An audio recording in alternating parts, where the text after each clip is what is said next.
Hi, guys. Thank you again for an amazing response, like always.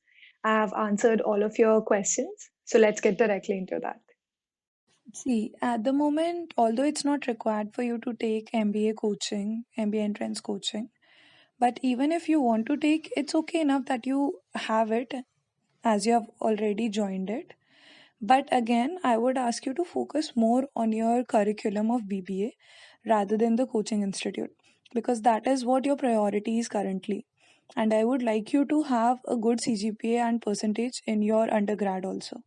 So I think focus on that. Do not get tensed because that will lead you to nowhere. So in case you feel that it's a bit difficult to manage, you can just leave coaching a few days and focus on your studies on your BBA. So just try and do that. On an average, we have got classes from 8:30 to 1:30. That is around 5 hours. And then after that, we need to prepare for the next day's classes for at least approximately 3 to 4 hours. So that is the time we are expected to study for. And approximately that is the time we do invest also. At least 2 to 3 hours we do invest after classes. And yeah, that's it. And Chaos over here is celebrated in last weekend of January. So this year it's taking place from 25th of January. And teaching here is really great. The professors are amazing and they have got different ways and different methodologies of teaching. And I think it's an amazing experience. IIT Kanpur is okay enough for an MBA. I'm not sure of the call probability. Anyways, you'll get it in a few days. And again, I would not ask you to drop and give CAT again, frankly, because you have got 4 years of gap without work experience. So even if you do not think that you got a good college for MBA, I would advise you to take a job nevertheless. So either join an MBA college or take up a job. I would not advise you to drop any more years now. You have got good academic background and your work experience is also good. So you should be able to get calls from IIM ABC. Co-curriculars do not really matter in your call selection. It might matter in the interview process in case they ask you something about co-curriculars, and it might matter once you get into MBA and then your resume is selected for summer placements. Before that, it does not matter. Yes, there's a chance that people from IIT are given an edge, obviously because of their achievement of getting into the college. And people with higher academic or good academic scores do get an advantage because there's a whole section of academic scores in your call getting and in your selections to IIMs. But co-curricular rarely comes up anywhere, so you don't need to be worried about it while getting admission. By top IIMs, if you mean ABC, it's very difficult if you've got around 68% in class 12. So there might be some IIMs which would give you a call. So you can, in case you want to prepare for CAT along with doing something else, then you can, and you can give it, and then you can have a look at what kind of opportunities you have. See, your 12th score is very less. I know that website says that they take 70% of CAT percentile and 30% of academic background. But there are a lot of people with high CAT percentile who have very good academic background as well. So while you might get a call, it would be difficult to convert it because there's enough weightage of the 12th class score. Although you can give it a try, and if you think that you can get extremely high percentile like 99.95 plus or 99.99 or something, then there's a possibility that you'll get a call. But from what I know, I barely know any people who have such percentage in class 12. No, there's no requirement of any prior economics courses or work experience or anything. A good academic score will always suffice for a good call. Obviously, good co curriculars and internships add on to your profile, which might help you in interviews, but it is not a complete, requirement. And again, there's no particular requirement of academic internships as such. I think it's completely fine if you have internships in variety of fields as well. I am not really sure how much you prepared, but 30 percentile is quite on the lower side. If you want to attain 99 plus percentile, I would first advise you to go through the basic course material. So, join one coaching institute, get their basic course material of different topics, and try and get to know the concepts, and then you can further work on improving it. Once your percentile reaches 60, 70, then you can further work on increasing your speed and accuracy and solving more difficult questions. So an average day in IMA would be like, at least in first year, is like we have classes from 8:45 to 1:10. After that, we generally have lunch. There are high chances of having surprise quizzes, which get announced at 1:45 and they start at 2:45. They end by about 3:30 or so. Then most of us go to sleep for an afternoon nap. We get up around 5:36. Then we just do something which interests us. So some of us go and play badminton or go study a book or do something of their own choice. After that, we generally meet in for group discussions or any kind of group activities because there are a lot of them. And then we prepare for the next day's classes, go to sleep around say 2 a.m. and then again the whole thing starts next day. Obviously, in exam time, it's different because we don't have classes and there's no surprise quizzes. So there might be slightly more stress during exam time, but not really so for everyone because we have so many surprise quizzes that we are kind of acquainted with the syllabus, complete syllabus, anyways. So, yes, our schedule does change, but there's not too much pressure or something. My birth date is 27th November. So, based on the current crowd of IMA, I won't say that it would be a very good idea for you to do the 2 year PGP program. You can probably aim for the PGPX, which is for people with good work experience, or you can go ahead and give GMAT for admission in ISB. That would be my opinion because companies come here with the expectation of getting people who are just freshers or who have 2 years or 3 years of work experience. So there won't be that much value of your 6 year work experience if you come here for the 2 year PGP program. So there are a lot of exams apart from CAT. From something that I can recall, there's this college Micah in Ahmedabad, which is really good for people who want to go into advertising and marketing. And it has its own separate examination in January or February. There are some 2 rounds. I think you can aim for that. And even apart from that, from whatever CAT score you have, or you can give different exams like IIFT and ZAT and all. But if you're very focused on marketing, it's a good idea to definitely look at institutes which specialize in marketing.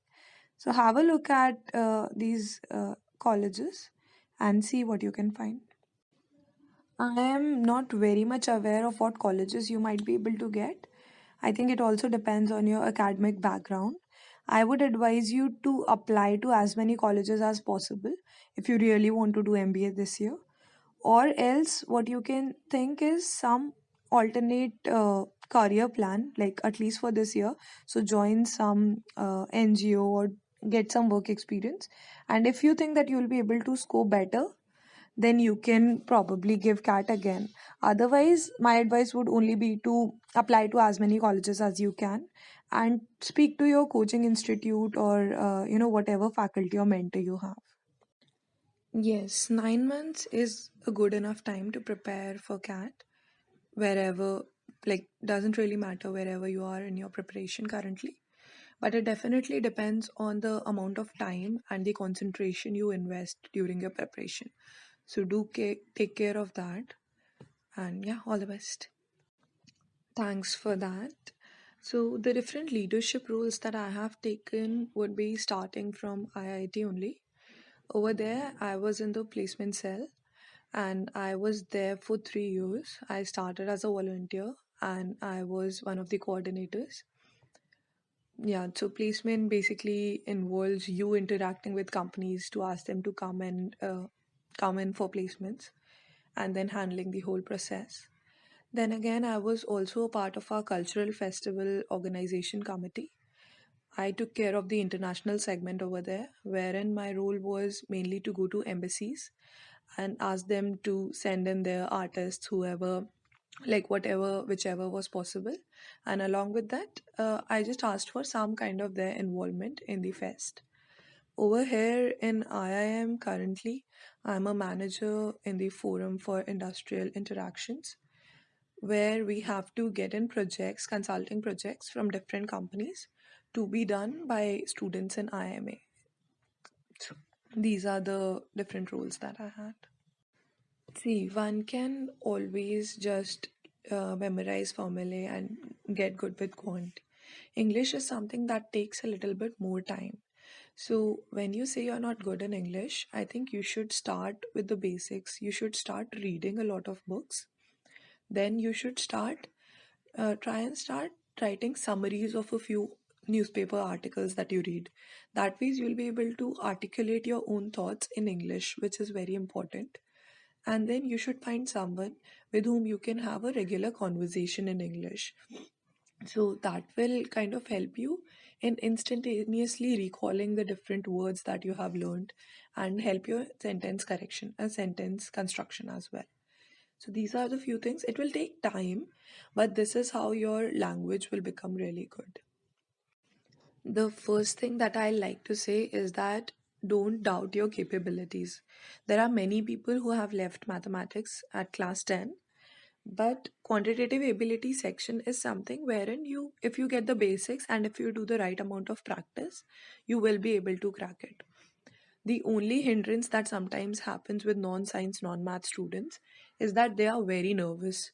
So anything new that they see, they think that they will not be able to solve it. So your first step should be to get a bit of more confidence. That will come once you do basics of all different topics. Another thing that I advise for QA is maintain your own formula repository. There's one that I have posted on my Quora blog. You can have a look at that and make a similar one for yourself. That way, you'll be able to revise your formulae very quickly and it will instill confidence in you. And once you have that, you can work on increasing your speed for QA. First, to make studies interesting for you, what you can do is set some incentives for yourself.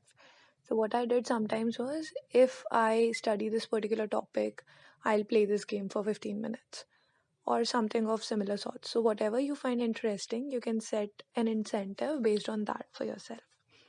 Secondly, coming for quant, as you already have, maths, you had maths class, till class 12.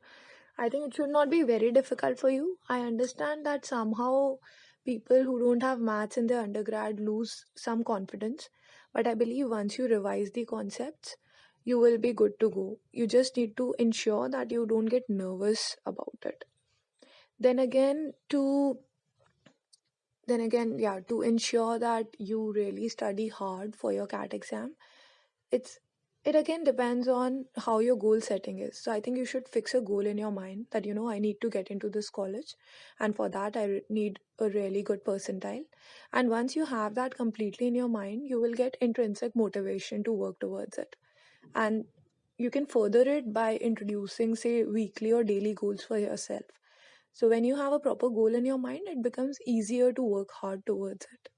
I think that will help you. Definitely, 1 year is sufficient to prepare for the exam.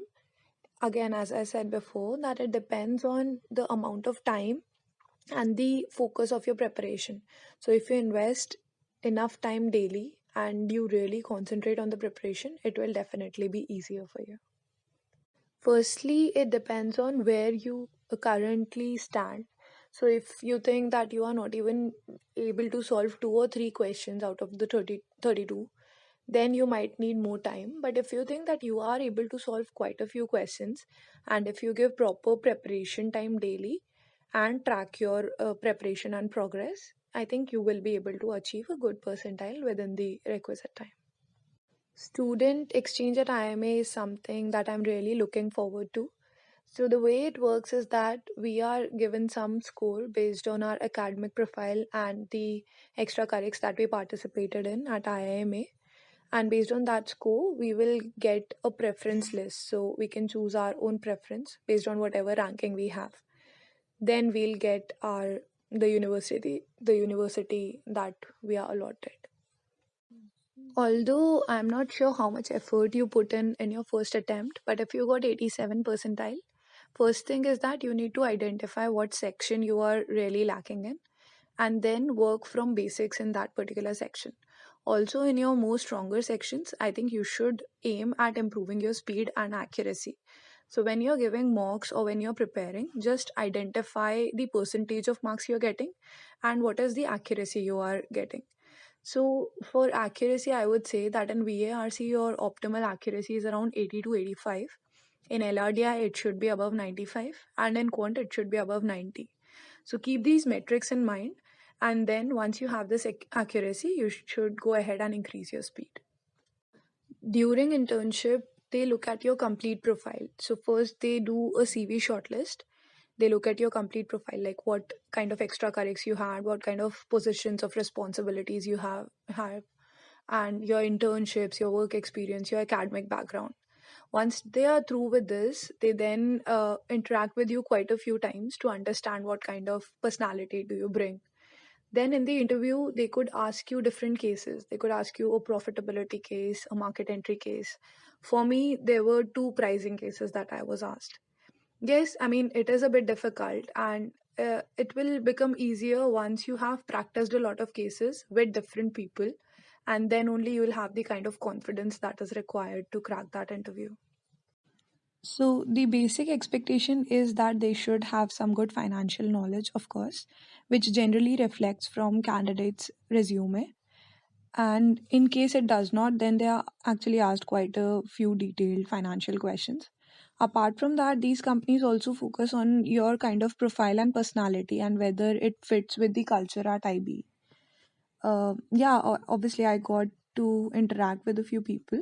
So, for investment banking or finance companies in general, they finish their placements one day before the cluster one, and they generally interact with people at multiple levels, multiple times. Also, it is possible for engineering students to go into IB. They just need to show a lot of interest in the profile and need to have good financial knowledge. There are several companies which come to campus. Our summers or our finals can be in India or abroad. Obviously, abroad is a smaller percentage. Then, Google did not come this year for the summer placements. So, it really depends on year to year. Once you are sure that this is just a one sided love or affection, then you need to, and that you have made up your mind that you need to get out of it, then you need to find out some ways to get distracted. So you can either identify people or things you will do when you start thinking, or when you start thinking about the other person. So suppose that when you start thinking of the other person, you'll watch some TV series. So you can do that, or you'll read a book, or you'll speak to your best friend. So this is one way. Slowly and gradually, you will stop doing that particular thing, and eventually, with time, that affection will go away. Talking about IIM interviews, the first and most important thing I would say is that be thorough with your own profile. So, know what you have done, what are the different things you have done in college, what are the things that would come up in the interview. You should know it thoroughly. So, if you were a part of some club in your college, ensure that you know what you have done over there and what was your contribution to it, etc. So be thorough with your own profile, and then further, obviously, you need to know about your academics, you need to know about the current affairs. I think the paper setters are smart enough to know what are the different shortcuts that keep going on, and they set the examination such that you need to think from your basics and then there'll be a twist. So while these shortcuts can be helpful sometimes, I think you should be very, very clear with your basics. And in case these shortcuts do not work out, you should be able to figure out your own way how to solve a particular question. I think you should solve the material given by your coaching institute because that is more focused towards CAT type questions. And again, I think you should have some kind of mentor or a friend who's from engineering background who can help you out with the basics. So understand the basics from any book you want, then solve multiple questions of different levels of difficulty, And in case you are facing any kind of issue, it's good to go ahead to your mentor or to your friend in the starting stage only, so that you can understand or get rid of any confusions with your basics. My schedule during IIT preparation was that I used to go to school around 3 days in a week, I think. And I used to go to the coaching institute once a week. I had classes once a week. Apart from that, we were always given, I was in Vidya Mandir classes, so we were given modules which I used to solve thoroughly. So the examples, the end exercises, etc. The time you can divide between the three subjects either on a weekly basis, say out of 7 days, you will do two days each, and one day you will do some mock test, or you can divide it on a daily basis. So one day you do maths and physics, second day you do physics, chemistry, third day you do chemistry, maths. So it depends on how much you can study the same subject for how long, and that is how you can divide your time. If this is happening offline, I don't think you need to reject the first company before sitting for the another company's interview. So go ahead with the interview and do not reject the first company till the time you have the result of the other company. So I think you should ensure that you have got the final offer from the second company if that is what you prefer, and then only let the first company know that this is the kind of profile and compensation that I'm getting in this particular company, and I think I'll choose this over yours, which is a very professional way to say no to one company. There are different set of books that you can use. Either you can use some author books like Arun Sharma for quantitative ability, or you can use the books provided by a coaching institute. So it depends on how much time you're investing. Like for me, I did not have time to invest in reading books, so all I focused on was the classes and the notes that I had made. So it depends on if you're going to do complete books, I think you should go ahead and pick Arun Sharma. Otherwise, if you think you just want to do some parts, then you can take a coaching institute package and get the classes, mock tests, and books along with it. So these are all the questions that we have for this week. All the best for whatever GDPR calls that you have got. Do your level best in those. Also, I would just request you to share this platform with your friends if possible. And see you again next week.